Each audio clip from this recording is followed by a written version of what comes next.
पाकिस्तान और दुनिया भर में लाखों देखने और सुनने वालों को अरशद शरीफ का सलाम। नाज़रीन, सुप्रीम कोर्ट ऑफ पाकिस्तान में अपनी नौयत का एक और अहम तारीखी मुकदमा चल रहा है। तारीखी मुकदमा इस हवाले से भी कि एक सिटिंग जज ऑफ द सुप्रीम कोर्ट उसके एहतसाब की बातें हो रही हैं। तारीखी इस एतबार से भी कि एक सिटिंग जज ऑफ द सुप्रीम कोर्ट कमरा अदालत में बतौर दरख्वास्त गुजार खुद पेश हुए। तारीखी इस एतबार से भी कि एक सिटिंग जज ऑफ द सुप्रीम कोर्ट की अहलिया ने अपना बयान सुप्रीम कोर्ट के मुअज़्ज़िज़ जज साहिबान के सामने रिकॉर्ड करवाया। इस बात का मतलब क्या है? अगर इसे देखा जाए तो मतलब तो इसका बड़ा वाज़ेह है कि रूल ऑफ लॉ, कानून की हुक्मरानी, उसको कायम करने की एक कोशिश है। लेकिन अगर इस पे मजीद देखा जाए और तारीखी तनाजुर में देखा जाए और जितने आर्गूमेंट्स इस हवाले से अभी तक आए हैं, जो मुअज़्ज़िज़ जज साहिबान ने इस केस को समझने के लिए जो सवालात उठाए हैं, उससे ये भी अंदाजा हो रहा है कि एक जो हिस्टोरिकल जंग चलती है इख्तियारात की, जो आईन पाकिस्तान बड़ा वाजे करता है, separation of powers, power of judicial review, और हमेशा एग्जीक्यूटिव की एक कोशिश होती है कि उस पर किसी ना किसी तरह से एनक्रोच किया जाए। और जो अभी तक ऑब्जर्वेशंस आई हैं कि इंडिपेंडेंस ऑफ द जुडिशरी, और जो पिटिशनर का आर्गूमेंट भी है कि इंडिपेंडेंस ऑफ द जुडिशरी को सिक्योर किया जाए, मुनीर मलिक साहब ने जो बात की वो आर्गूमेंट भी आता है। दूसरी तरफ हुकूमत एहतसाब का नारा लेके कि एहतसाब सबका, उस हवाले से जस्टिस काजी फायजीसा से पिछले 9 माह से मनी ट्रेल मांगता है, जो कि आज उनकी अहलिया ने पेश किया। लेकिन हुकूमत के पास शायद अभी भी इस हवाले से चंद सवालात हों। वो क्या सवालात हैं, शायद आइंदा हेयरिंग्स चलेंगी तो हमें समझ आएगा। इस केस में आज के अहम नुकात क्या थे उस पर भी बात करेंगे। लेकिन जब बात होती है रूल ऑफ लॉ की, एहतसाब की, अगर सुप्रीम कोर्ट के एक मुअज़्ज़िज़ सिटिंग जज का एहतसाब हो सकता है, उनकी अहलिया सुप्रीम कोर्ट ऑफ पाकिस्तान में पेश होके अपना मनी ट्रेल पेश करती हैं, तो फिर क्या पाकिस्तान में कुछ ऐसे लोग भी हैं जो कि वज़ीर आज़म पाकिस्तान की हिदायत के बावजूद ना अपनी नेशनैलिटीज डिक्लेयर करते हैं कि उनके पास कोई फॉरेन नेशनैलिटी है या नहीं है, ना अपने असासे डिक्लेयर करते हैं? जी हाँ नाज़रीन, ऐसी भी एक कैटेगरी है पाकिस्तान में, और वो है वज़ीर आज़म पाकिस्तान के अपने एडवाइजर्स। जो मेरी इतलात हैं, वज़ीर आज़म ने जो 15 जून तक की डेडलाइन दी थी अपने SAPMs और एडवाइजर्स को असासे जमा करवाने की, उसमें से चंद एडवाइजर्स और सिर्फ चंद SAPMs ने अपने असासे जमा करवाए हैं। लेकिन नेशनैलिटी अभी तक किसी ने डिक्लेयर भी नहीं की है। जो अब जिन्होंने डिक्लेयर भी किया अभी तक अपने असासे जमा करवाए हैं, तो सवाल इससे ये भी उठता है और कानूनी सवाल उठता है कि जो काम आप बराह रास्त नहीं कर सकते, क्या वो आप इनडायरेक्टली कर सकते हैं? यानी कि जो काबीना के मेंबरान हैं, जो कि पार्लियामेंट के जरिए आते हैं, जो इलेक्ट होके आते हैं और मिनिस्टर्स बनते हैं, चाहे वो ड्यूल नेशनैलिटी नहीं रख सकते और उनको डिक्लेयर करनी पड़ती है आइन के आर्टिकल्स के मुताबिक। तो क्या एक इनडायरेक्ट रास्ता पकड़ के SAPMs और एडवाइजर्स अपनी नेशनैलिटी ना डिक्लेयर करें और वो काबीना में बैठ सकते हैं? इस हवाले से सुप्रीम कोर्ट ऑफ पाकिस्तान की पहले जजमेंट्स भी आ चुकी हैं। एक आधी एक्सेप्शन कुछ क्रिएट की गई, लेकिन उसमें भी रिस्ट्रिक्शंस काफ़ी ज़्यादा थी। क्या वो फॉलो हुई? लेकिन बड़ा सवाल लीगल इस हवाले से यही होगा। इस पे भी बात करेंगे थोड़ी तफसील से।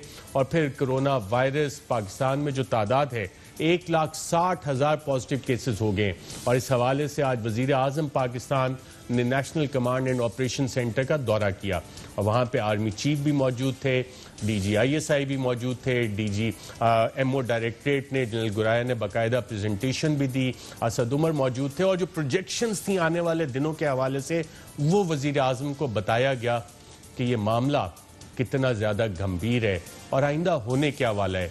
और स्मार्ट लॉकडाउन की जो स्ट्रेटजी है, जी हाँ, स्मार्ट लॉकडाउन की जो स्ट्रेटजी है, उसकी अफादियत भी वज़ीर आज़म की मौजूदगी में बताई गई।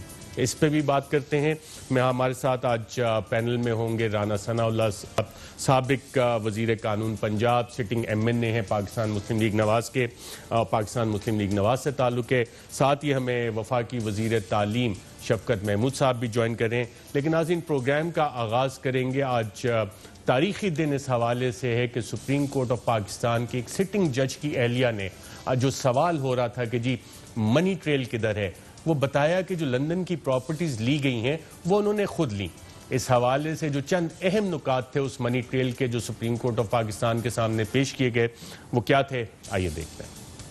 पहली जायदाद 2004 में बरतानिया में खरीदी अहलिया जस्टिस काजी फायज ईसा।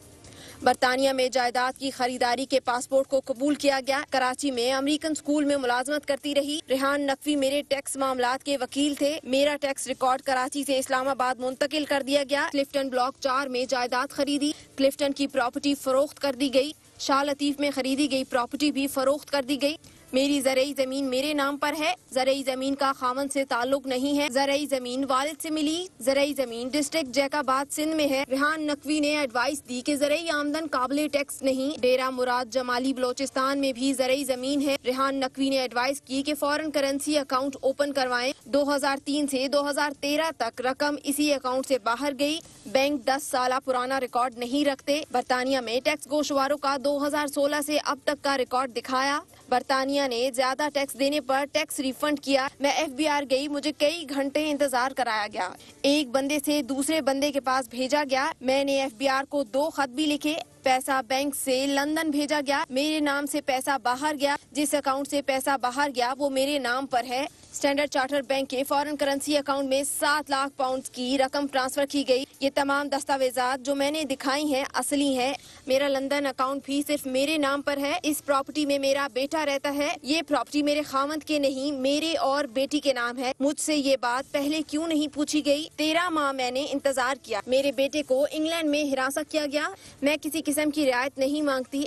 मुझसे आम शहरी की तरह सुलूक किया जाए। अहलिया जस्टिस काजी फायज ईसा।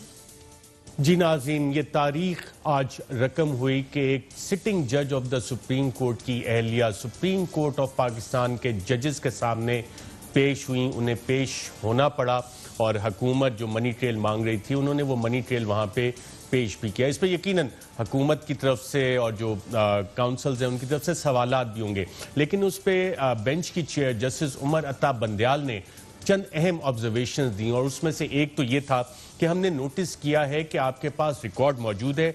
हमारे लिए मसला है कि हम मेरिट का जायजा नहीं ले सकते। आपके पास 2 फोरम हैं। फरीकैन से पूछा कि मामला FBI को भिजवा देते हैं और दूसरा फोरम सुप्रीम जुडिशल काउंसिल का है। आप वहां पर मौक़िफ़ दे सकती हैं। आपके पास सवालात के मजबूत जवाब मौजूद हैं और मुतल्लिका अथॉरिटीज को इन दस्तावेजात से मुतमईन करें। आपको टैक्समैन के पास जाना होगा। उम्मीद करते हैं कि टैक्स के हुक्काम आपको इज्जत देंगे। अब ये इंतहाई अहम ऑब्जर्वेशन है इस हवाले से और हमारे साथ इस वक्त हमारे सुप्रीम कोर्ट ऑफ पाकिस्तान के रिपोर्टर हसन अयूब मौजूद हैं। हसन, बहुत शुक्रिया हमें प्रोग्राम में ज्वाइन करने के लिए। सर, मैं आपसे समझना चाह रहा हूँ क्योंकि आप इस केस को पहले दिन से बड़ा क्लोजली फॉलो कर रहे हैं, डेली रिपोर्ट भी कर रहे हैं इस पर। जो पिटिशनर की इसमें प्रेयर्स हैं वो तो ये थी कि सुप्रीम जुडिशल काउंसिल या एग्जीक्यूटिव अथॉरिटीज लाइक FBI उनके पास हमने नहीं जाना और ये एग्जीक्यूटिव जो है ज्यादती कर रही है, स्पाइंग कर रही है, इंडिपेंडेंस ऑफ द जुडिशरी में इंक्लूड कर रही है। तो आज जब जस्टिस काजी फायज ईसा साहब की अहलिया ने अपना मनी ट्रेल वहां पे पेश किया और फिर ये ऑब्जर्वेशंस आई कि आपको या तो सुप्रीम जुडिशल काउंसिल जाना पड़ेगा या FBI, तो ये पूरे अपने 9 माह के आर्गूमेंट्स को नलीफाई तो नहीं कर दिया उन्होंने, उसके मुखालिफ तो नहीं चले गए? जी, अस्सलाम वालेकुम अर्शद साहब, क्या हाल आपका? खैरियत से हैं?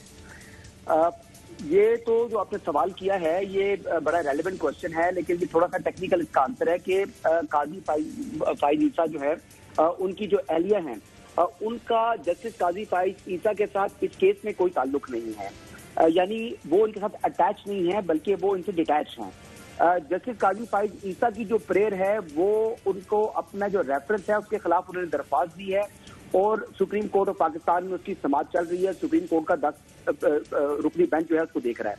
जो आज आकर इन्होंने बयान दिया है, अहलिया हैं जो जस्टिस काजी फायज ईसा की, जिनके जो पहले कहा जा रहा था कि इनके 2 नाम हैं, वो 2 नाम नहीं, उन्होंने उसकी वजाहत भी की कि उनका 1 नाम है। उनका पहला नाम जो है वो सरीना खोसो करेरा है, लेकिन जब उन्होंने कहा कि जब मेरी शादी हुई जस्टिस काजी फायज ईसा से तो सरीना जो है स्पेनिश में उसकी अगर उर्दू आपका वो तो वो जरीना बनता है और जरीना ईसा उनका नाम है। उन्होंने ये भी वजाहत की। उन्होंने अपना शादी से पहले का शिनाख्ती कार्ड भी दिखाया और शादी के बाद वाला शनाख्ती कार्ड भी दिखाया और उसके बाद 2003 का फिर 2018 की डॉक्यूमेंट भी दिखाए। उन्होंने अपने सारे पासपोर्ट भी पेश किए। यानी वो जो स्पेकुलेशन थी, जो इल्जाम लग रहे थे सोशल मीडिया पर, जो उनके खिलाफ मुहिम चल रही थी, जो ट्रेंड्स बन रहे थे, उन तमाम का उन्होंने आज जवाब दिया, लेकिन बड़े इमोशनल अंदाज से। और दौरान बयान जब वो हमने देखा कि मुतअद्दिद मर्तबा वो बात कुछ करना चाह रही होती थी, लेकिन साथ ही वो रो पड़ती थी। बड़ी ग्रेसफुल खातून है, ग्रे हेयर, और बड़ी एलिगेंट और बड़ी क्लासी खातून है। और जो जिस तरीके से उन्होंने बात की तो वो साफ लग रहा था कि she was not making up a story, या कोई टेबल स्टोरी वो बयान नहीं कर रही, जबकि वो उन्होंने हर चीज का एविडेंस विद डॉक्यूमेंट वो प्रोड्यूस कर रही थी अदालत के सामने ऑन कैमरा। क्योंकि उनके वालिद को कैंसर है, इस वजह से वो अदालत में पेश नहीं हो सकती। हसन अय्यूब साहब, कोई जर्नलिस्ट की सोर्सेज के हवाले से भी आज कोई अहम ऑब्जर्वेशंस आई हैं? वही डोगर का कि जनाब उसने फरोज नसीम साहब ने कहा कि जी वो तो सोर्स प्रोटेक्शन उनको हासिल है, तो कोई ऑब्जर्वेशन आई कि सोर्स प्रोटेक्शन तो उस स्टोरी पे होती है जो आपने फाइल की हो। अब वही डोगर अगर कंप्लेनेंट है तो सोर्स प्रोटेक्शन के हवाले से क्या वो क्लेम कर सकता है? कोई ऑब्जर्वेशन आपने सुनी इस हवाले से? जी बिल्कुल, ये जस्टिस मंसूर अली शाह ने ये बात की। उन्होंने कहा कि अगर तो अब्दुल वहीद डोगर साहब ने कोई स्टोरी फाइल की होती तो फिर तो आप उनसे सोर्स जो है वो आप नहीं पूछ सकते, लेकिन वो तो उन्होंने शिकायत की है। तो उन्होंने कहा जी कि ये जो मामला है ये एसेट रिकवरी यूनिट से मुतल्लिका है, हमने उसको नहीं देखा। यानी बतौर वजीर कानून या बतौर जो उनके जो उनके थे सेक्रेटरी शकूर पराचा, उन्होंने इस चीज का जायजा नहीं लिया। गो के ये जो इनकी मालूमात इसके ऊपर जो एसेट रिकवरी यूनिट है उसने FBI से जो है वो डेटा कलेक्ट किया है, उनसे जो इनके गोशवारों की तफसील ली है, जिस पर फिर जस्टिस मंसूर अली शाह ने सवाल उठाया कि किस कैपेसिटी में एसेट रिकवरी यूनिट ने किसी सिटीजन के जो उनके टैक्स रिटर्न्स हैं या उनकी जो तफसीलात है या गोशवारे हैं उनकी तफसील किस तरह ली। अच्छा, दूसरी एक और ये इसमें भी बड़ा अहम नुक्ता है कि जो एहलिया है जस्टिस काजी फाइज ईसा की, और उन्होंने आज जब अपना बयान रिकॉर्ड कराना शुरू किया तो उन्होंने यही अदालत से इस्तदा की कि मुझे एक आम शहरी की तरह लिया जाए। जब आप उनको आम शहरी की वो बात करती हैं तो फिर आम शहरी के लिए जो इस वक्त FBI के कवानीन है उसमें जो 6 साल से पुराना मैटर हो जाए उसके खिलाफ FBI उस ट्रांजैक्शन के ऊपर कार्रवाई नहीं कर सकती। यानी ये प्रॉपर्टीज जो अगर हम व्यूअर्स को बता सकें। अच्छा चलें, वो तो टेक्निकल डिटेल्स हो जाएंगी। हसन, अब ये मुकदमा कितना चलेगा? क्या आपने आखिरी फाइनल मराइल में ये पहुंच चुका है मुकदमा? अब कितनी स्टेजेस इसकी रह गई हैं? मुनीर मलिक साहब अगर अपना कल रिबटल देते हैं तो केस तकरीबन इख्तिताम हो जाएगा? ये बिल्कुल एंड हो चुका है, क्योंकि जो प्राइम मिनिस्टर के और प्रेसिडेंट के जो लॉयर्स थे उन्होंने फरोग नसीम जो कि वफाक को रिप्रेजेंट कर रहे थे उनके आर्गूमेंट्स को अडॉप्ट कर लिया है। यानी अब सिर्फ रिबर्टल रह गया है मुनीर मलिक का। और हमने मुनीर मलिक से पूछा कि देखिए आप अगर ये हो कि अगर वो आपको दोबारा ऑप्शन मिले कि ये मैटर जो है ये टैक्स अथॉरिटीज को दोबारा रेफर कर दिया जाए तो आप क्या दोबारा इस पेशकश को जो है वो आप कंसिडर कर सकते हैं? तो उन्होंने कहा कि मैं खाली हाथ नहीं जाऊंगा। यानी उन्होंने कहा कि या मेरे खिलाफ फैसला आ जाए या मेरे हक में फैसला आ जाए, यहाँ से कुछ लेके जाऊंगा सुप्रीम कोर्ट से। और सुप्रीम कोर्ट ने भी आज जो एहलिया है जस्टिस काजी फाइज की उनको यही कहा कि हम जो है हमारे सामने आपका मामला नहीं है, यानी आपका जो मामला है जो आपने अपने तमाम डॉक्यूमेंट्स प्रोड्यूस किए हैं गो के हमारी निगाह में ये दुरुस्त है और ये जो आपने जो अपना केस बयान किया बड़ा मजबूत केस है, लेकिन इसके ऊपर हम कुछ ऑर्डर नहीं दे सकते।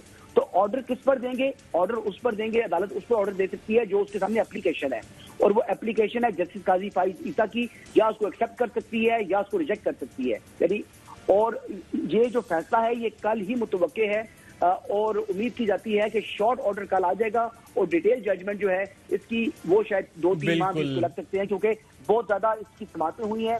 40 के करीब जो है इसकी हियरिंग्स हो चुकी हैं, और अगर कल जो हेयरिंग होनी है वो 41st हेयरिंग होगी। तो इसकी केसेस के अंदर बहुत ऊंच नीच आई, बिलखुसूस जब साबिक अटॉर्नी जनरल ने अनवर मंसूर खान ने बिल्कुल, और कल जुमे का दिन है और जुमे को अहम फैसले आते हैं। अगर आपने जैसे कहा कि शॉर्ट ऑर्डर आ गया तो इंतहाई अहम शॉर्ट ऑर्डर हो सकता है। हसन अय्यूब साहब बहुत शुक्रिया। और इस हवाले से नाज़रीन जो पिटिशनर की तरफ से आज में बहुत अहम सवालात उठाए गए हैं और ये चीज़ें भी सामने आई हैं कि जो इंडिपेंडेंस ऑफ द जुडिशरी है, अदलिया की आज़ादी है, उसे पूरी तरह से उसकी हिफाजत करनी है, सिक्योर करना है, फुल्ली सिक्योर करना है। क्योंकि मामला सब जुडिस है, इस पे हम अपने पैनलिस्ट से इस हवाले से कमेंट नहीं लेंगे, लेकिन बात यकीनन एहतसाब भी करेंगे। शफकत महमूद साहब, वज़ीर आज़म पाकिस्तान ने 2 हफ्ते की मोहलत दी थी, जिसको बाद में 15 जून तक एक्सटेंड कर दिया गया कि तमाम SAPMs और एडवाइज़र्स अपनी नेशनैलिटीज़ डिक्लेयर करें और अपने असासे डिक्लेयर करें। मेरी इत्ला है कि तकरीबन अभी बहुत सारे SAPMs और एडवाइज़र्स उन्होंने अपने असासे और नेशनैलिटी तो खैर किसी ने डिक्लेयर नहीं की। क्या वजह है कि वज़ीर आज़म पाकिस्तान के अहकामात पे अमल ही नहीं कर रहे? और बाकी तो आप ब्यूरोक्रेसी को छोड़े, बाकी तमाम स्ट्रक्चर्स को छोड़े, अपने SAPM एडवाइज़र्स ने डेडलाइन नहीं मीट की असासे और नेशनैलिटीज़ डिक्लेयर करने की। अरशद, इससे पहले कि मैं इसका जवाब दूं, मैं कोई सब जुडिस मैटर पे तो कमेंट नहीं करना चाहता, लेकिन मैं ज़रूर ये कहूँगा कि ये बड़ी खुशाइंद बात है कि जो सुप्रीम कोर्ट ने बार बार जिसका इरादा किया है कि जो भी शहरी है या जो भी शख्स है वो कानून से बालातर नहीं है, और उन्होंने ये कहा है कि हम ऐसे कोई तासर नहीं होना चाहिए कि जो जुडिशरी जो है वो अपने आप को एहतसाब से बालातर समझती है। तो मेरा ख्याल है कि ये एक बड़ा इंपॉर्टेंट पॉइंट है और हमारी जुडिशल तारीख में ये केस जो है बड़ा इंपॉर्टेंट केस है। बाकी मैं इसकी तफसील में नहीं जाऊंगा, वो मीडिया में बहुत सारे बातें हो चुकी हैं कि एक इसके बाकी चीज़ों में, लेकिन बहरहाल ये बड़ी अच्छी बात है मेरा ख्याल है कि जो इसमें साबित हुई। बिल्कुल, और अगर सुप्रीम कोर्ट के सिटिंग जज का एहतसाब हो सकता है, उनकी अहलिया से मनी ट्रेल मांगा जा सकता है, तो फिर पाकिस्तान में कोई इससे बड़ा नहीं है शफकत महमूद साहब। और इसीलिए मैं अब आपसे सवाल कर रहा हूं कि वजीर आजम ने जो अहकामात दिए थे आपके एडवाइजर्स को, SAPMs को, 15 जून की डेट दी गई थी, वो अभी तक पब्लिक नहीं हुए, क्या वजह है इसकी? देखिए अरशद, अगर मुझे आप कहते हैं कि पहले कि ये सवाल आपने मेरे से करना है तो मैं किसी से कोई इन्फॉर्मेशन लेके इसके बारे में, जहां तक मेरी इत्तला है सब ने ये कहा था कि वो अपने सासे डिक्लेयर करेंगे और करने चाहिए और जरूर करेंगे। मेरा ख्याल है कि ऐसा कोई भी नहीं होगा जो नहीं करेगा, और हम सब लोग अपने सासे तो हम तो हर साल डिक्लेयर सासे भी, आप तो नेशनैलिटी भी डिक्लेयर करते हैं, लिखना पड़ता है आर्टिकल 62, 63, आपके SAPM एडवाइजर्स तो वो भी डिक्लेयर नहीं कर रहे। देखें, जहां तक नेशनैलिटी का ताल्लुक है वो हमारे पे तो बाय लॉ अप्लाई होती है ना कि as a member of the national assembly हमें डिक्लेयर करना पड़ता है एप्लीकेशन में कि हम पाकिस्तानी नेशनल है या नहीं है, और वो तो एक कानूनी चीज है। मुझे एग्जैक्टली पता नहीं है कि SAPMs के लिए क्या वही कानून है या नहीं है। बल्कि मैं इस पे एक वैसे क्योंकि राना सनाउल्लाह साहब एक जुमला में ऐड कर लूं कि हम ओवरसीज पाकिस्तानीज की बहुत इज्जत भी करते हैं, कदर भी करते हैं, लेकिन अगर ओवरसीज पाकिस्तानी कोई आगे पाकिस्तान में काम करना चाहता है तो किसी भी मोस्ट वेलकम, लेकिन कानून के मुताबिक करें ना शफकत महमूद साहब, आईने पाकिस्तान के मुताबिक करना चाहिए, रूल्स ऑफ बिजनेस के मुताबिक करना चाहिए। एब्सोल्युटली ठीक है, उस पे तो कोई नहीं कह रहा। राना सनाउल्लाह साहब, आपने सुना हमारे मोअज़्ज़िज़ फेडरल मिनिस्टर साहब ने बहुत अच्छी बात की और इस पे होना भी नहीं चाहिए, लेकिन क्या ये बात सही है कि जो काम, और कानूनी इस पे आप मुझे गाइड कीजिएगा, आप वकील भी हैं, कि जो काम डायरेक्टली नहीं किया जा सकता, बराह रास्त नहीं किया जा सकता, वो आप इनडायरेक्टली करें। कान आप यूं नहीं पकड़ सकते तो आप यूं करके पकड़ लें। अगर MNA, सेनेटर्स, मिनिस्टर्स जो इलेक्ट होके आते हैं उनकी ड्यूल नेशनैलिटी पे बार है, तो क्या आप SAPMs और एडवाइजर्स जो ड्यूल नेशनल्स हैं उनको आप घुसा सकते हैं काबीना में, उनको बिठा सकते हैं और फिर आप उनसे नेशनैलिटीज भी उनसे ना पूछे? और मेरी इत्ला है कि जो वजीर आजम ने अहकामात दिए थे, SAPMs और एडवाइजर्स अपनी नेशनैलिटीज या ड्यूल नेशनैलिटी जिसके पास है वो डिक्लेयर ही नहीं कर रहे।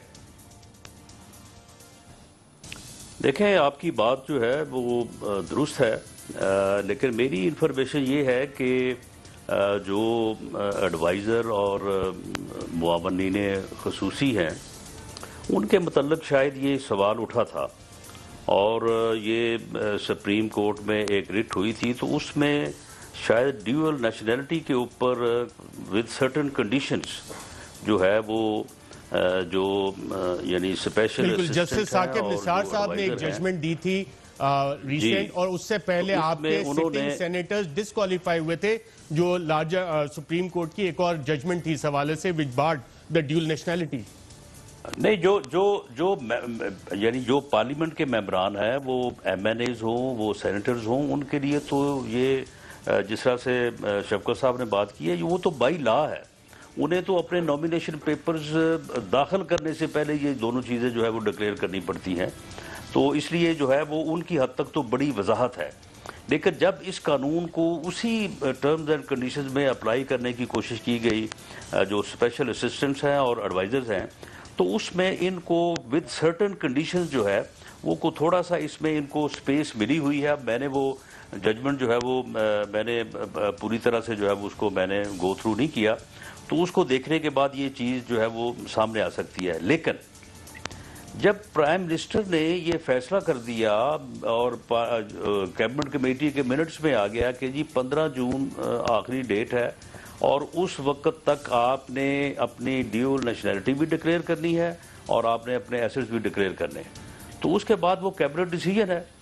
और मैं अप्रिशिएट करता हूँ शफकत महमूद साहब की इस बात को कि जी बिल्कुल उनको करने चाहिए। तो अब तो इसमें कोई बहस नहीं है कि लॉ और रूल्स में कोई गुंजाइश है या नहीं है। अब तो ये है कि उनको इसके ऊपर अमल करते हुए 15 तारीख तक जो है वो डिक्लेयर करने चाहिए थे, और अगर बहुत मुनासिब होता तो उसको जो है वो अगले दिन इसको जो है वो मीडिया को भी जारी किया जाता। बिल्कुल करने तो पड़ेंगे क्योंकि काबीना का फैसला है, वजीर आजम इमरान खान साहब की। अरशद जी सर, जहाँ तक मेरी इत्तला है कि फैसला सिर्फ ये था कि अपने एसेट डिक्लेयर करेंगे। जी जी, नेशनैलिटी छुपा ली गई है उसमें। नेशनैलिटी के बारे में मुझे नहीं याद। जी जी बिल्कुल, मैं यही तो कह रहा हूँ कि नेशनैलिटीज आपने डिक्लेयर करनी पड़ती है, राना सनाउल्लाह साहब को करनी पड़ती है, 342 पार्लियामेंटेरियंस को करनी पड़ती है। तो लेकिन ये पता नहीं शायद अलग चीज है। लेकिन इस हवाले से आप ही के सिटिंग फेडरल मिनिस्टर वफाक वजीर बड़े वाजे हैं, और फवाद चौधरी साहब पार्लियामेंटेरियन भी हैं, मिनिस्टर भी हैं। वो क्या कहा उन्होंने रिपोर्टर्स प्रोग्राम में, क्या कहा, आइए देखते हैं। MNA जो है या सेनेटर जो है या इवन जो बंदा इलेक्शन लड़ता है और इलेक्शन नहीं भी जीतता, हार भी जाता है, उसने अपने एसेट्स अपने डिक्लेयर करने हैं, अपने बीवी बच्चों के डिक्लेयर करने हैं, अपने डिपेंडेंट्स के डिक्लेयर करने हैं।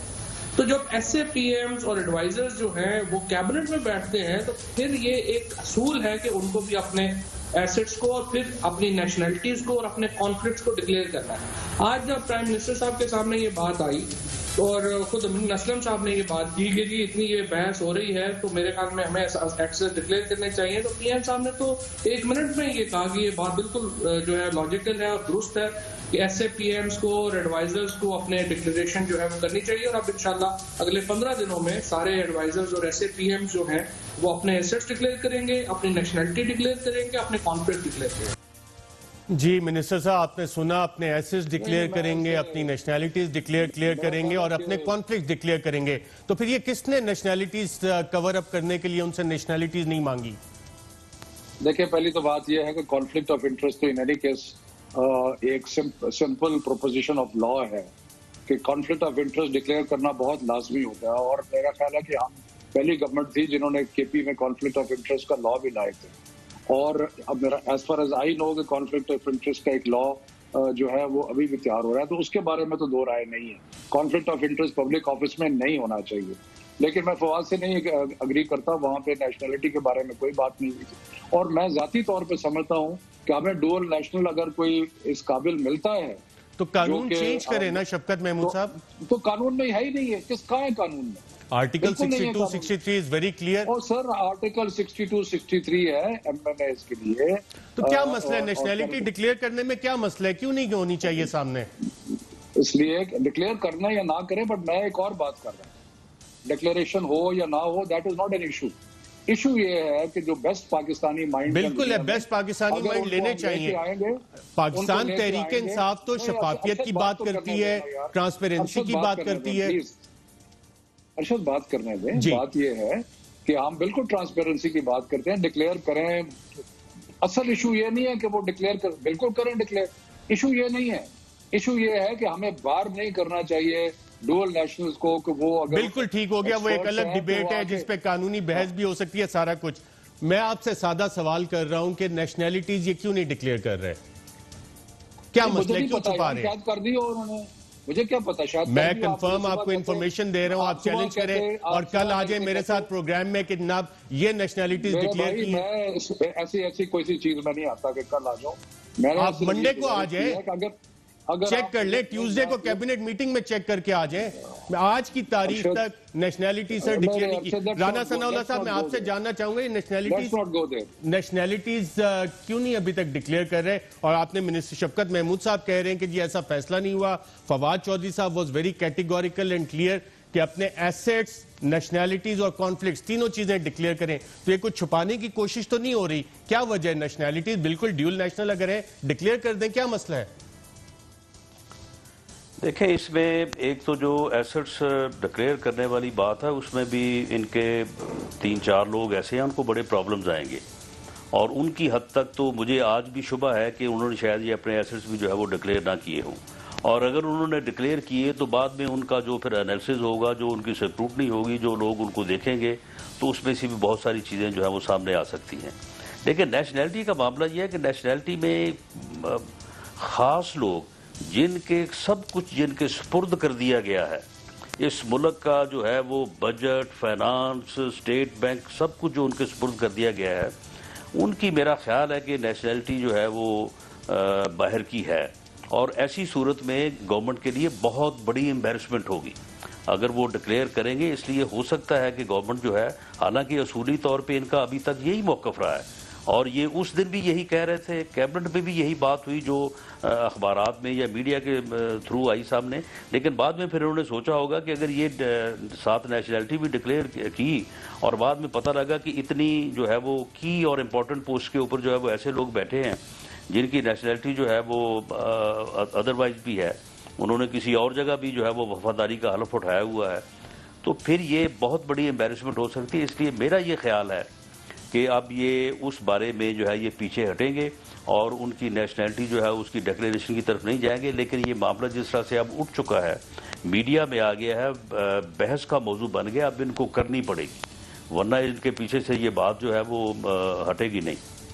अच्छा, इसी हवाले से मैं इसमें अच्छे एक चीज मैं कहना चाहता हूँ जी। देखें, बात यह है कि मैं फिर इस चीज को दोहराता हूँ, मेरे लिए ये इशू इम्पोर्टेंट नहीं है कि वो डिक्लेयर करते हैं या नहीं करते, जरूर करें डिक्लेयर, इसमें कोई ऐसी बात नहीं है। मैं समझता हूं कि एसेट तो 100% डिक्लेयर करें, अपनी सिटीजनशिप भी डिक्लेयर करें, लेकिन जो मैं दूसरी बात कर रहा हूं वो मेरे लिए ज्यादा इंपॉर्टेंट है कि हमें as a country, as a nation, जो हमारे आउटस्टैंडिंग माइंड्स हैं सारी दुनिया में, अगर उनको उससे तो कॉन्ट्रडिक्ट कोई कर ही नहीं रहा। आप उस पर पॉलिसी बनाए, चीजें करें। हम तो ट्रांसपेरेंसी के इशू पे मिनिस्टर साहब बात करें, और इसी पे जब हमने मैं डेडलाइन के हवाले से बात आपको बता दूं कि उमर अयूब साहब हमारे प्रोग्राम में आए थे, सिटिंग मिनिस्टर हैं, अहम वज़ार उनके पास, और उन्होंने क्या कहा था कि 15 जून तक लाजमी हो जाएंगे, और आज की तारीख तक भी ना तमाम SAPMs, ना एडवाइजर्स, उन्होंने ना अपनी नेशनैलिटीज डिक्लेयर की हैं, ना अपने असासे डिक्लेयर किए हैं। सिर्फ चंद एडवाइजर्स और चंद SAPMs ने प्राइम मिनिस्टर की सिटिंग SAPM एडवाइजर ने प्राइम मिनिस्टर के अहकामात माने। और क्या कहा था उमर अयूब साहब ने, आइए देखते हैं। वज़ीर आज़म पाकिस्तान ने कहा था तमाम SAPM एडवाइजर अपने असासे डिक्लेयर करें। कल आपकी गालिबन दूसरी काबीना मीटिंग थी, उन अहकामात के बाद आपके इल्म में है इन्होंने अपने असासे डिक्लेयर कर दिए? बिल्कुल वो करेंगे इंशाल्लाह, अभी भी करेंगे। 2 हफ्ते का टाइम दिया, मेरा ख्याल है 15 या 16 तारीख को डेडलाइन है, डेडलाइन के मुताबिक वो बिल्कुल करेंगे। तो अब वो पब्लिक किए जाएंगे? जो आपके वेबसाइट सिलेक्शन कानून का या मेरा जो है एसेट, जिस तरह आपके तो सारे पब्लिक है, मैं भी आपको दिखा देता हूँ आपके क्या एसेट्स हैं, पब्लिकली अवेलेबल है अल्हम्दुलिल्लाह। बिल्कुल, लेकिन इनके अवेलेबल नहीं है ना? बिल्कुल होगा जी, जो कवानीन है उसके मुताबिक वो पब्लिक होंगे। बिल्कुल। और 15 जून और आज 18 जून हो गई है, ना असासे पब्लिक हुए, ना तमाम के तमाम ने वजीर आजम के अहकामात माने। ये वफाकी काबीना में बैठे हुए लोगों का हाल है। और इसी तरह वफाकी वजीर इत्तलात शिबली फराज साहब ने क्या कहा, 21 तारीख को मिनिस्टर फॉर इंफॉर्मेशन ने भी कहा था कि वजीर आजम ने अहकामात दिए 2 हफ्ते में। आज 18 तारीख हो गई और वजीर आजम के अपने अहकामात ना उनके एडवाइजर्स पूरे मान रहे, ना उनके SAPMs ने 15 तारीख तक वो जमा करवाए। और शफकत महमूद साहब ने कहा कि जी अगर बता देते, मेरे ख्याल ब्रेक में शफकत महमूद साहब चेक कर सकते हैं कि जो मैं इंफॉर्मेशन दे रहा हूँ कि तमाम के तमाम ने कंप्लाई नहीं किया। अच्छा, हुकूमत सारी सो गई है 10:30 बजे। चलें अब अगले टॉपिक पे फिर बात करते हैं। और नाज़रीन यहाँ एक ज्यादती कर रहे हैं ना, ज्यादती कर रहे हैं थोड़ी सी। अच्छा चले, ज्यादती नहीं करते, ब्रेक ले लेते हैं। नाज़रीन एक वक्फा लेते हैं, वक्फे के बाद दोबारा आपकी खिदमत में हाजिर होते हैं। वेलकम बैक नाज़रीन। पार्लियामान का बजट सेशन भी चल रहा है और इस हवाले से जो सवालात उठ रहे हैं और ख़ास तौर पर अपोजिशन की तरफ से राना सनाउल्लाह साहब जितनी भी तकारीर अब तक हुई हैं उसमें एक ही पॉइंट आ रहा है जब मईशत पे बात होती है कि ये हुकूमत अपनी माशी नाकामियों को कोरोना वायरस के पीछे छुपा रही है। ऐसा क्यों आप लोग कह रहे हैं? हुकूमत तो कह रही है कि हम बहुत अच्छे जा रहे थे। नहीं, देखें, जो facts and figure economic survey में और जो बजट में पेश किए हैं वो बिल्कुल सबके सामने है। उसमें जो इन्होंने अहदाफ अपने मुकर्रर किए थे, मिसाल के तौर पे आप इसको ले लें कि जो टैक्स कलेक्शन थी, इनका हदफ जो है, वैसे तो ये पिछले 4-5 साल तो ये कहते रहे कि जिस दिन हम आ जाएंगे 8,000 अरब रुपया इकट्ठा करेंगे, लोग जो है वो टैक्स देंगे। लोग इसलिए टैक्स नहीं दे रहे कि उनको पता है कि हुकूमत जो है वो करप्ट है। जब हम ईमानदार आ जाएंगे तो फिर पहले साल ही 8,000 अरब जो है वो इकट्ठा हो जाएगा। जितनी दुनिया ने बाहर पैसे रखे हुए हैं सब के सब जो है वो वापस आ जाएंगे, हम उनको ले आएंगे वापस। लेकिन चले, इन्होंने जो है वो हदफ मुकर्रर किया पिछले साल 5,500 अरब का।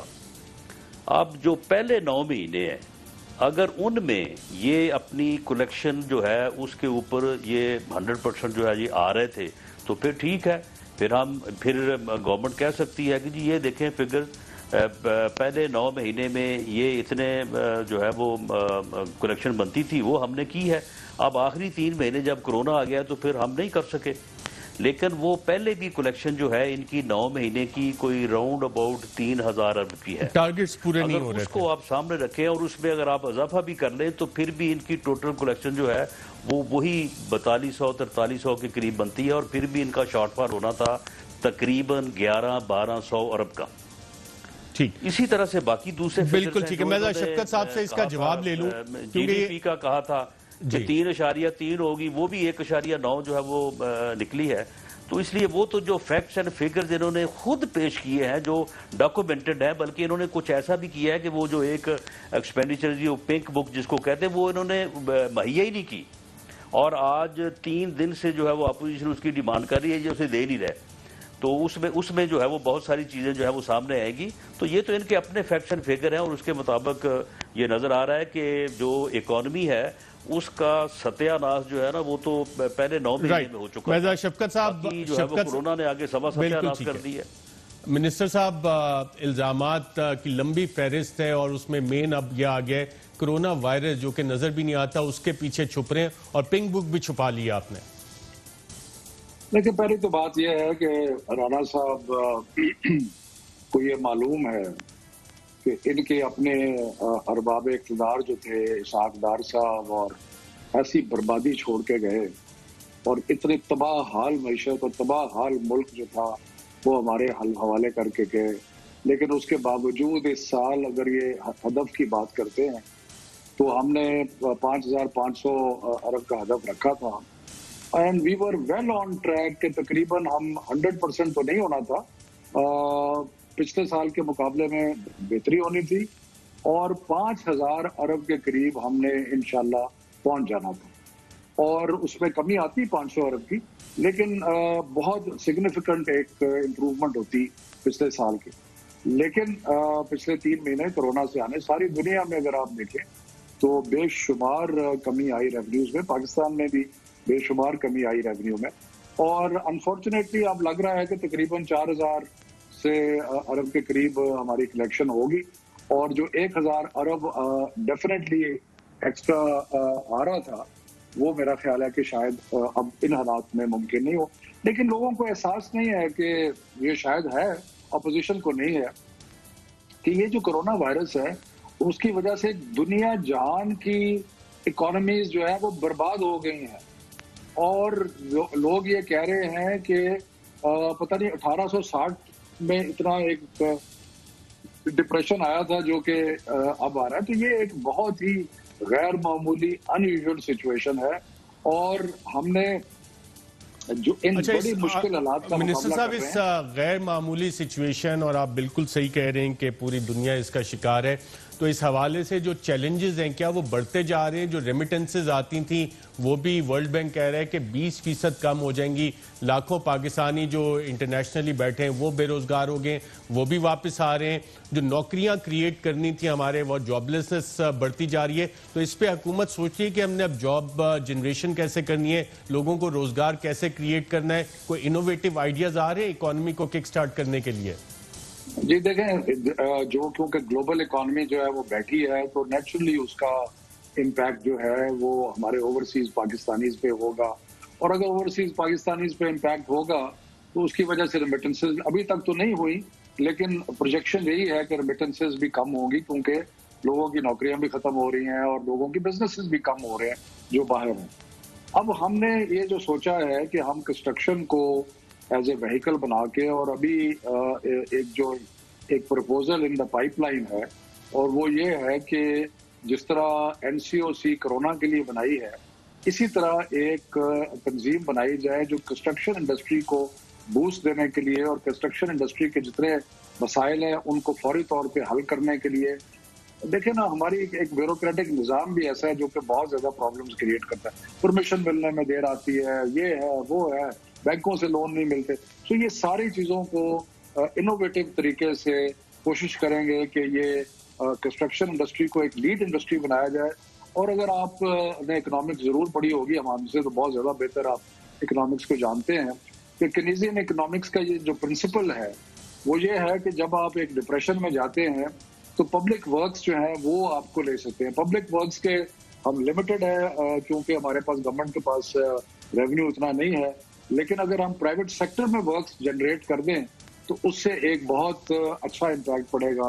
बिल्कुल, और उसमें ये भी कहा जाता है कि और कुछ नहीं, जो बनी सड़कें उन्हीं को उखाड़ के दोबारा बनाना शुरू कर दो ताकि इकोनॉमिक एक्टिविटी जनरेट हो। ये एकेडमिक एक आर्गुमेंट है। राना सनाउल्लाह साहब, क्या जितने चैलेंजेस आ रहे हैं, अब डेंगू का चैलेंज भी आ गया है, टिड्डी दल का चैलेंज हमें नजर आ रहा है, कोरोना पेंडेमिक हमारे सर पे खड़ी है, माशी चैलेंजेस हैं, इसमें आगे रास्ता कैसे, और क्या हुकूमत आपको वो रास्ता निकालती हुई नजर आ रही है इतने चैलेंजिंग टाइम्स पे, जो कि शायद पिछले 70 साल में नहीं आए और पहली दफा 68 ईयर्स में इकोनॉमी हमारी रिसेशन में गई है?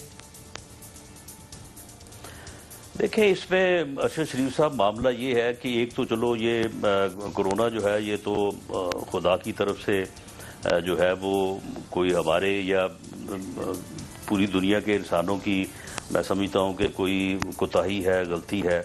अल्लाह ताला जो है वो सबको माफ़ फरमाए। और इसी तरह से जो यानी इंसान के बस में चीज़ें नहीं हैं, लेकिन जो चीज़ें इंसान के बस में हैं, जो चीज़ें हुकूमत के बस में हैं, जिस मकसद के लिए हुकूमतें जो है वो कायम की गई, या जो तसव्वुर है यानी स्टेट का, रियासत का, वो तो कम से कम जो है ये करें। अब आप मुझे बताएं कि ये जो इन्होंने जो है वो चीनी बहरान की वबा थी वो इन्होंने जो है वो पैदा की, फिर आटे बहरान की वबा जो है वो पैदा की, उसके बाद फिर अब इन्होंने कोरोना वबा के साथ साथ ही ये पेट्रोल का जो है वो इन्होंने बहरान पैदा कर दिया। अभी पेट्रोल का बहरान जो है वो थमा नहीं है तो दोबारा इन्होंने आटे की शॉर्टेज और चीनी की शॉर्टेज का जो है वो बहरान पैदा कर दिया। यानी हुकूमत जो है उसकी गवर्नेंस जो है, उसकी जो परफॉर्मेंस है, डिलीवरी है, जो किसी जगह पे नजर ही नहीं आ रही, ना कोरोना की जो है वो मैनेजमेंट में और ना बाकी चीज़ों की मैनेजमेंट। तो जब अगर इस तरह की सूरत हाल होगी, और फिर दूसरा ये है कि नाहिली नालायकी तो अपनी जगह पे है ही है, तकब्बर इतना है, नफरत इतनी है, इंतकाम इतना है कि बस वही बात है कि जी हम किसी को नहीं छोड़ेंगे, किसी को नहीं छोड़ेंगे, किसी को नहीं मिलेंगे। अब आप मुझे ये बताएं कि क्या इस बात का कोई यानी कोई मैं कहता हूँ कि शफकत महमूद साहब भी, जिनको मैं जिस तरह से जानता हूँ, ये क्या इस बात की जो है ये अब मजबूरी के तहत अगर इसका जवाब दें तो दें, इस बात की तईद कर सकते हैं कि ये चाहिए था प्राइम मिनिस्टर को कि वो जब से ये कोरोना वायरस हुआ है कुछ 6 माह बाद वो गए थे सिंध, और वहाँ पे जो चीफ मिनिस्टर है उसको मना कर दिया गया कि आपने मुझे एयरपोर्ट पे जो है वो लेने के लिए आना नहीं है, और जो इनका शेड्यूल था उसमें उनसे मुलाकात चलें, ये तक नहीं एक रखी। टोटली कोरोना अलग वायरस मौजू है। के मुतल्लिक़ जो है, फेडरेशन इन्होंने के ताल्लुकात सूबों के साथ सनाउल्लाह साहब और शफकत महमूद साहब इस पे इंशाअल्लाह ताला फिर बात करेंगे।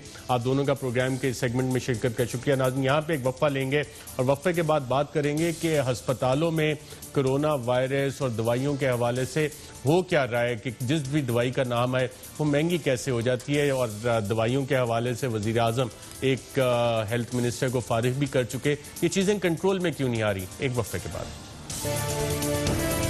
वेलकम बैक नाज़रीन। आज वज़ीर आज़म Pakistan, chief of the army staff, DGISI और सिविल और मिलिट्री क़यादत NCOC गई और वहाँ पे आइंदा आने वाले ख़तरात के हवाले से बातचीत भी हुई।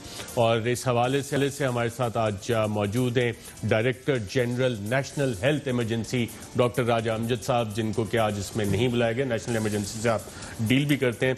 मैं NCOC का तो आपसे नहीं पूछूंगा कि क्या वहाँ पर प्रोजेक्शन हुई। जो अस्पतालों में और जो भी दवाई का नाम आता है वो महंगी क्यों हो जाती है, क्या वजह है इसकी, और मार्केट से गायब भी होना शुरू हो जाती हैं? अरशद, आपने बहुत अच्छा पॉइंट उठाया है और इस पे हमारी ड्रग रेगुलेटरी, मैं एडमिट करता हूँ कि हमारी ड्रग रेगुलेटरी को इतनी सख्ती करनी चाहिए। अभी ये जो डेक्सामेथासोन है, इसका एक तो हमारे केमिस्ट जो हैं वो बगैर प्रेस्क्रिप्शन के जिसको भी है, और लोग ये कह रहे हैं कि हमें ये स्टोर, किसी को नहीं पता इसकी इंडिकेशंस क्या हैं कि ये सीरियस पेशेंट जो वेंटिकल पे हैं उन्हें चाहिए, और जिनको ऑक्सीजन या एटलीस्ट इतना हो कि डॉक्टर की प्रेस्क्रिप्शन के बाद दवाई ना मिले, उसके बगैर दवाई। नॉर्मल इसका रेट क्या होता है और अब मार्केट में आपके पास क्या इत्तलात? यकीन करें डेक्सामेथासोन से चीप कोई दवाई नहीं है मार्केट में, और इस टाइम ये इन्होंने 5 फोल्ड बढ़ाई हुई है। कितनी चीप है? 2 रुपए, 3 रुपए? डॉक्टर साहब, 1 रुपए की, ये आपको मैं बताऊं कि 100 रुपए में अच्छी खासी गोलियां मिल जाती हैं। और अभी ये जो इसका रेट है डेक्सामेथासोन, और दूसरा एक और इसमें मैं आपको जुई चीज़ कि जितने हमारे जनरल प्रैक्टिशनर्स थे ना, ये डेक्सा के टीके लगाया करते थे, और इससे क्या होता है, इसके साइड इफ़ेक्ट्स बहुत ज़्यादा हैं जो आवाम को भी बताने ज़रूरी हैं। देखें, अगर शुगर वाला पेशेंट होगा उसको ये स्टीरॉइड्स लगेंगे, उसकी शुगर बढ़ जाएगी। अगर वो हार्ट पेशेंट होगा उसके ब्लड प्रेशर ज्यादा हो जाएगा। इसके अपने बड़े साइड इफेक्ट्स हैं, ये डॉक्टर के बगैर। ये वो टीका तो नहीं है कि जो एक्सट्रीम पेन की हालत में लगाया जाता है और इसको लगाने से कुछ लोगों को हुरें भी नजर आ जाती हैं और पेन खत्म हो जाता है? देखें, ये इससे जो सबसे इसका इंपॉर्टेंट इफेक्ट है वो इससे इन्फ्लेमेशन कम होती है। वो इन्फ्लेमेशन ये हम एनाफिलेक्टिक शॉक में देते हैं, हम ये स्टीरॉइड्स जब अस्थमा में देते हैं, दमे की जोड़ों के दर्दों में देते हैं, लेकिन इस दवाई के बहुत ज़्यादा साइड इफ़ेक्ट्स हैं और हमें इसको व्हाट्सएप और इस पे ये हेल्थ मिनिस्ट्री कर क्या रही है? एक BBC में खबर आती है, फिर हमारे हेल्थ एडवाइजर बैठ के कहते हैं हाँ जी शायद ये वाला आ गया, किसी और फ्रेंच अखबार में कोई खबर आती है इंटरनेशनली। ये सारी एक्सपेरिमेंटल चीजें हो रही हैं, ये क्यों नहीं बताते? हर चीज को बैठ के कहते हैं कि हाँ जी ये आ गया, और कौम को क्यों गुमराह कर रहे हैं बैठ के? देखें, मैं इस पे बिल्कुल मिनिस्ट्री को ये अपनी एडवाइजरी देनी चाहिए कि ये ना केमिस्ट से बगैर दवाई की प्रेस्क्रिप्शन के मिलनी चाहिए, नंबर 1। डॉक्टर लिखेगा तो तब, और ड्रग जो ड्रैप है हमारी उसको केमिस्टों पे सख्ती, ये नहीं, वो बाकी भी ट्रैंक्विलाइजर्स भी इवन ना बगैर प्रेस्क्रिप्शन के देते हैं। तो हमारे सबसे ज़्यादा वीकनेस हमारी जो फार्मेसीज है उन पे है, और लोग जाके वहाँ से दवाइयाँ मतलब रेगुलेटर का काम आएगा ना इस पे। डॉक्टर राजा अमजद साहब, डायरेक्टर जनरल नेशनल इमरजेंसी, बहुत शुक्रिया प्रोग्राम में शिरकत करने का। और नाजरीन, हम हुकूमत से हाथ बांध के इल्तिजा कर सकते हैं कि जो बैठ के हुकूमत के एडवाइजर्स ऑन हेल्थ जो भी स्टडी आती है कहते हैं हाँ जी ये इलाज मिल गया, खुदा का वास्ता है ये एक्सपेरिमेंटल फेज पे अभी सारी चीजें चल रही हैं। कौम को गुमराह मत करें, लोगों की जिंदगियों के साथ मत खेलें। आज के प्रोग्राम में नाज़रीन इतना ही, इजाजत दीजिएगा, अल्लाह।